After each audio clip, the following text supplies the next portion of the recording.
the idea that Kevin came up with for the amphibious seaplane, it's really not far-fetched. It's not like we're inventing a new realm of physics that needs to be applied.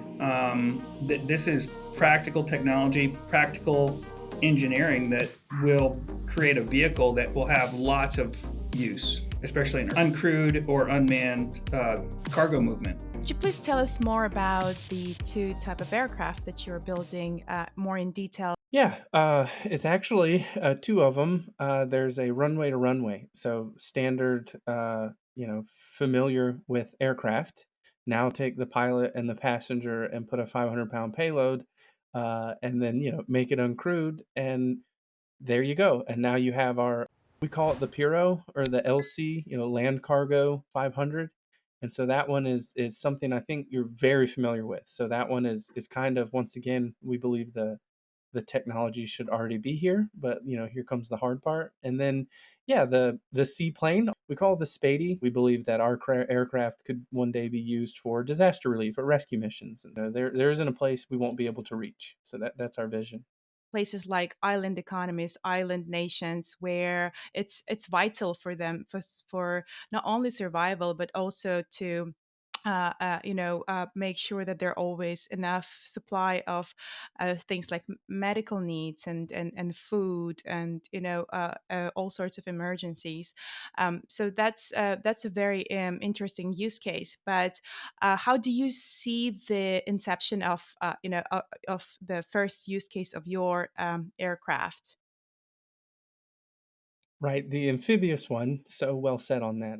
Our we made at Moment, our vision in the future that, we feel the reason we're pushing the industry and we're making this aircraft is that people who are in remote areas can be tapped into the economic development of the world. And so if you have a farmer in the Philippines who wants to grow and have a sustainable farm but doesn't have that infrastructure to ship the coffee beans that they want to ship every day, you can use our amphibious one that comes right in, and every day you're going to have 500 pounds to, depending on how many you use, 2,000 pounds, and they take their phone and pay in crypto. Just kidding. But anyway, it's a fun way to where now you can, it's really fun to look at that maritime aviation kind of logistics. And now no matter where you're at, you can be tapped into commerce.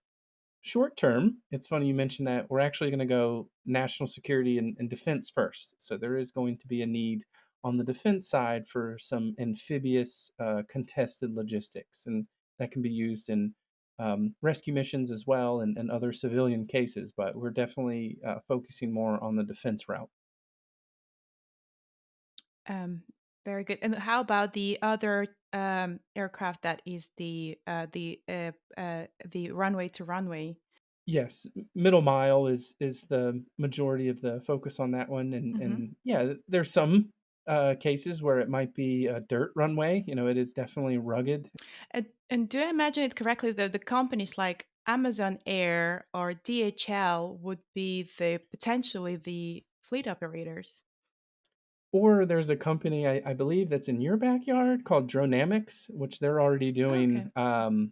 uncrewed vehicle deliveries, and their aircraft is called the Black Swan. So Mhm. ours is a duck, and so I think there would be a fun little, hey, look at this beautiful addition that we can do with Oh. all the deliveries. But yes, you nailed it on the head on that one. Yes.